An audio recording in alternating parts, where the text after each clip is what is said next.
අයිබෝන් සුබම සුබ දවසක් අදත් අපේ අධ්‍යාපනික වැඩසටහනත් එක්ක එකතු වෙලා ඉන්න දුල පුතාලා හැමෝටම. ඉතින් මේ වීඩියෝ එකෙන් කතා කරන්නේ ගුණෝත්තර ශ්‍රේණි සම්බන්ධයෙන්. අපි කලින් වීඩියෝ එකේ කතා කරා සමාන්තර ශ්‍රේණි සම්බන්ධ අභ්‍යාස කොහොමද කරන්නේ, සමාන්තර ශ්‍රේණි වලට අදාළ ලකුණු ටික කොහොමද ගන්න එක්සෑම් එකේ කියලා. මේ වීඩියෝ එකෙන් O level paper එකේ තියෙන ගුණෝත්තර ශ්‍රේණි සම්බන්ධ කොටස ගොඩ දාන්න අවශ්‍ය කරන දැනුම ඕගොල්ලන්ට හම්බ වෙනවා. ඒක නිසා හොඳට කල්පනාවෙන් අහගෙන ඉන්න. මුලින්ම මම කතා කරන්නම් ගුණෝත්තර ශ්‍රේණිය වල ඕගොල්ලෝ දැනගන්න ඕන සූත්‍ර ටික, සංකල්ප ටික. ඊට පස්සේ කොහොමද අපි ගණන් වලට යන්නේ කියලා ඊළඟට කතා කරමු. ගුණෝත්තර ශ්‍රේණිය වලට අදාළව ඕගොල්ලන්ට තියෙන්නේ ප්‍රධාන සූත්‍ර දෙකයි. මෙන්න මේ සූත්‍ර තමයි ගුණෝත්තර ශ්‍රේණියක ඕනෑම පදයක් හොයන සූත්‍රය. ගුණෝත්තර ශ්‍රේණියක පළමු පදේ වෙන්න පුළුවන්, දෙවෙනි පදේ, තුන්වෙනි පදේ, පස්වෙනි පදේ, 10වෙනි පදේ ඕනෑම පදයක් හොයන සූත්‍ර තමයි මේක. මේ තමයි පොදු පදේ. ඊට පස්සේ ගුණෝත්තර ශ්‍රේණියක පද n ගණනක එකතුව හොයන්න අපි පාවිච්චි කරනවා මෙන්න මේක. Sn සමානයි a වාරයක් r n ඍණ 1 බෙදීම r ඍණ 1 කියන මෙන්න මේ සූත්‍රය. එතකොට මේ දෙක පාවිච්චි කරලා තමයි ගුණෝත්තර ශ්‍රේණිය වල සියලුම කාරණා ඔයගොල්ලන්ට කතා කරන්න තියෙන්නේ. මේ දෙක හොඳට මතක තියාගන්න. මේ දෙක තමයි ඉස්සරහට ගුණෝත්තර ශ්‍රේණි පාඩමේ නිරන්තරයෙන්ම යෙදෙන්නේ. අපේ සුළු කිරීමේ පහසුව සඳහා r කුඩායි 1 වෙන විට, ඒ කියන්නේ r වලගේ ඍණාගයක් වෙද්දී අපි තව සමීකරණයක් පාවිච්චි කරනවා මෙන්න මේක. Sn සමානයි a1 ඍණ r ගේ n බෙදීම 1 ඍණ r. මෙන්න මේ සමීකරණය අපි පාවිච්චි කරනවා. මේ සමීකරණ දෙකම එකයි. ඕගොල්ලන්ට කැමති එකක් පාවිච්චි කරන්න පුළුවන්. මේ දෙක තමයි ඕගොල්ලන්ට මතක තියෙන්න ඕන අනිවාර්යෙන්. මේකත් මතක තියෙනවා නම් හොඳයි. r වලගේ එකට වඩා අඩු වෙද්දී, කියන්නේ r ඍණාගයක් වෙද්දී මේක භාවිතා කරලා උත්තර ගනිද්දී ලේසි. මේ සමීකරණේ ගනිද්දී ලොකු වෙනසක් වෙලා නැහැ. මෙන්න මේකේ උඩ සහ යට දෙපැත්තම ඍණෙන් ගුණ කරලා තමයි මේක අරන් තියෙන්නේ. ඒ නිසා මේ දෙකම එකයි. හරි, අපිට මෙන්න මේ වගේ ගානක් දීලා තියෙනවා. පළවෙනි ගාන විදියට 4 8 16 32 කියන ගුණෝත්තර ශ්‍රේණියේ මුල් පද පහෙහි එකතුව සොයන්න. මුල් පද පහේ එකතුව සොයන්න තියෙන්නේ. ඉතින් ගුණෝත්තර ශ්‍රේණියක පදවල එකතුව හොයද්දී ඔයගොල්ලෝ දන්නවා මොකක්ද අපි පාවිච්චි කරන සමීකරණය කියලා? Sn සමානයි a වාරයක් r n ඍණ 1 බෙදීම r ඍණ 1. ඔන්න ඕක තමයි අපි පාවිච්චි කරන සමීකරණය. මේ සමීකරණයට ආදේශ කරන්න කලින් අපි මෙන්න මේවට අදාළ අගයන් හොයා ගන්න ඕන. a කියන්නේ පළමු පදය. එතකොට මේ ගුණෝත්තර ශ්‍රේණියට අදාළ පළමු පදය අපිට ගන්න පුළුවන් 4යි. a සමානයි 4යි. එතකොට r කියන්නේ පොදු අනුපාතය. r කියන්නේ පොදු අනුපාතය. එතකොට මේ සමීකරණය මේ ගුණෝත්තර ශ්‍රේණියට අදාළ පොදු අනුපාතය අපිට ගන්න පුළුවන්. මෙන්න මේ පසු පදයෙන් පෙර පදය බෙදලා. කියන 4න් 8න් 4 බෙදලා 16න් 8 බෙදලා. ඒ විදිහට අපිට පොදු අනුපාතය ගන්න පුළුවන්. අපි 8 බෙදීම 4 ගමු. 8 4න් බෙදුවම 2යි. ඔන්න ඒකත් අපි හොයාගත්තා. මෙන්න මේ සමීකරණයට අදාළ ගණන් ආදේශ කරා. අපිට හොයා ගන්න ඕන එක පද පහක එකතුව. s පහ සමානයි a කියන්නේ 4යි, r කියන්නේ 2යි, 2 5 n කියන්නේ 5යිනේ, අඩු කිරීම 1 බෙදීම r කියන්නේ 2යි, 2කින් එකක් අඩු කරා. ඔන්න ඔය විදියට. දැන් මේක සුළු කරා. 4 වාරයක් 2 පස්වෙනි බලය 2 වරක් 2 4යි, 4 වරක් 2 8යි, 8 වරක් 2 16යි, 16 32යි. 2 පස්වෙනි බලය 32යි. 32කින් එකක් අඩු වුණා. බෙදීම 2 ඍණ 1 1යි. දැන් බලමු. 32 එකක් අඩු කරාම 31යි. 31 ඒව 4ක්. 31 ඒව 4ක්. 124යි. යට 1නේ. යට 1යි කියන්නේ ඒක ලියන්න ඕනේ නැහැ. එකෙන් බෙදනවා කියන්නේ ඒකම තමයි 124යි. ඉතින් ඔන්න ඕක තමයි උත්තරේ. පද පහක එකතුව 124 විදියට අපිට එනවා. හරි, දෙවැනි ගාන විදියට අපිට තියෙන්නේ ගුණෝත්තර ශ්‍රේණියක පොදු අනුපාතය 2ද මුල් පද 6හි එකතුව 7ද වේ. පළවෙනි කොටසේ අපෙන් අහන්නේ පළමු පදය සොයන්න. පළමු පදය සොයන්න කියලා කියනවා. ගුණෝත්තර ශ්‍රේණියක පොදු අනුපාතය දීලා තියෙනවා. පොදු අනුපාතය 2යි. ඊට පස්සේ මුල් පද 6හි එකතුව 7යි කියලා දීලා තියෙනවා. මුල් පද 6හි එකතුව. එහෙනම් S6 කියන එක තමයි මේ දීලා තියෙන 7යි කිය. S6 මුල් පද 6හි එකතුව. පද ගණන n කියන්නේ පද ගණන. එහෙනම් මුල් පද 6හි එකතුව කියන්නේ S n ට ආදේශ කරන්න n ට 6 ආදේශ කරා. S6 මුල් පද 6හි. එහෙනම් S6 සමානයි 7යි.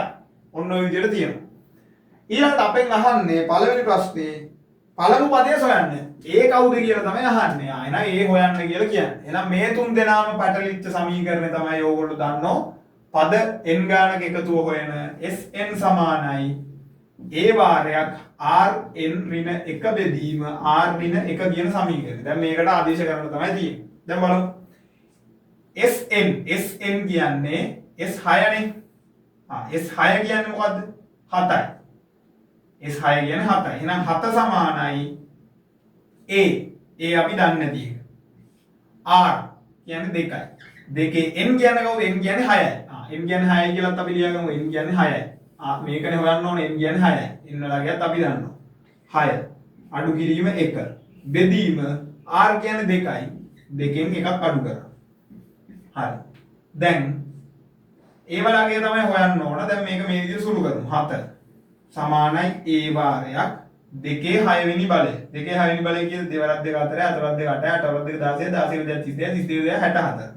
64 අඩු කිරීම 1 බෙදීම දෙකෙන් එකක් ගියාම 1යි. හරි. දැන් ඒ උක්ත කරගන්න. 7 සමානයි එකෙන් බෙදනවා කියන්නේ ඒකම තමයි.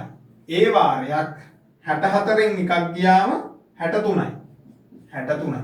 ඒ වලට අදාළ අගය එනවා 7 බෙදීම 63යි කියලා. ඒ උක්ත කරගන්න නම් මේ පැත්තත් මම 3ෙන් බෙදුවා 63ෙන් බෙදුවා මේ පැත්තත් 63ෙන් බෙදුවා. හරිනේ? එතකොට මට එනවා a සමානයි 7 බෙදීම 63යි කියලා හොම අගයක්. මේක මේ ගානෙන් තිබ්බත් ප්‍රශ්නයක් නෑ. හැබැයි අපිට මේක ආයි 7ෙන් බෙදලා තව සුළු කරගන්න පුළුවන්. a සමානයි 7ට 7 1යි 63ට 7 9. 9ෙන් 1යි. ඔන්න a සමානයි 9ෙන් 1යි කියලා අපිට එන උත්තරේ. ඊට පස්සේ දෙවෙනි කොටසේ අපෙන් අහනවා මෙන්න මෙහෙම එකක්. ගානේ දෙවෙනි කොටසේදී අපෙන් අහනවා 7 වෙනි පදය සොයන්න. 7 වෙනි පදය සොයන්න.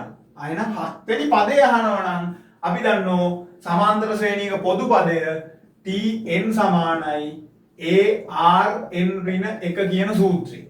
ඔන්න ඔය සූත්‍රයෙන් අපිට සමාන්තර ශ්‍රේණියක ඕනම පදයක් හොයන්න පුළුවන්. අපෙන් අහන්නේ 7 වෙනි පදය. එහෙනම් මේකේ nට 7 ආදේශ කරන්න ඕන. 7 වෙනි පදේනේ අහන්නේ. nට 7 ආදේශ කරන්න ඕන. පළවෙනි පදේ අපි දන්නවා. පළවෙනි පදේ දැන් හොයාගත්තා. 9න් 1යි a සමානයි 9න් 1. එහෙනම් 7 වෙනි පදේ හොයමු අපි. T7 හොයන්න තියෙන්නේ.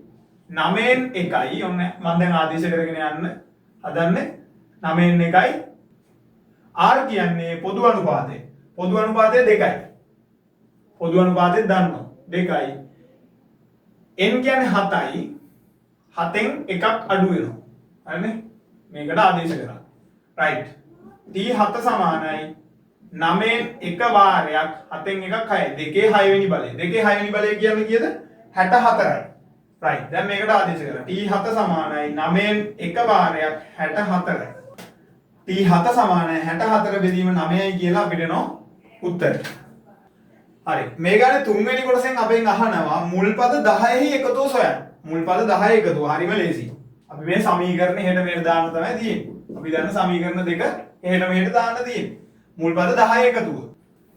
අපි දන්නවා ගුණෝත්තර ශ්‍රේණියක පද n ගණනක එකතු වෙනවා. Sn සමානයි a වාරයක් Rn ඍණ 1 R ඍණ 1 කියන සමීකරණය. දැන් මේ සමීකරණයට ආදේශ කරන්න තමයි තියෙන්නේ.